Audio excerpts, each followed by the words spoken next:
అంటే కోడి ముందు అని చెప్తే గుడ్డు లేనిది కోడి ఎక్కడి నుంచి వచ్చిందనే ప్రశ్న ఉత్పన్నమవుతుంది. అలాగే గుడ్డే ముందని చెప్తే కోడి లేనిది గుడ్డు ఎలా పుట్టుకొచ్చిందనే ప్రశ్నకు సమాధానం చెప్పాల్సి ఉంటుంది. కాబట్టి కోడి ముందా గుడ్డు ముందా అన్న ప్రశ్నను ఇదివరకే మీరు ఫేస్ చేసి ఉంటారు. అయితే ఇది విన్న తర్వాత ఎంచక్క ఏది ముందో సమాధానం చెప్పేయొచ్చు. ఎందుకంటే కోడి ముందా గుడ్డు ముందా అనే ప్రశ్న నేటిది కాదు, 2000 ఏళ్ల కిందటి ప్రశ్న ఇది.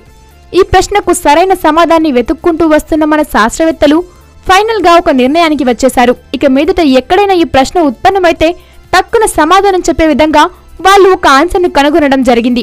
మరి మీరు ఈ సమాధానంతో ఏకీభవిస్తారో లేదో కానీ ముందైతే అసలు ఆన్సర్ ఏంటో తెలుసుకుందామా?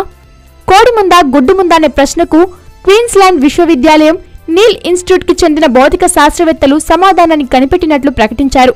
వాళ్ళు చెప్పిన సమాధానం ఏంటంటే గుడ్డు కోడి రెండు ఒకేసారి ఉద్భవించి ఉండొచ్చన్నదే తాము కనుగొన్న సమాధానమని సదరు భౌతిక శాస్త్రవేత్తలు చెబుతున్నారు.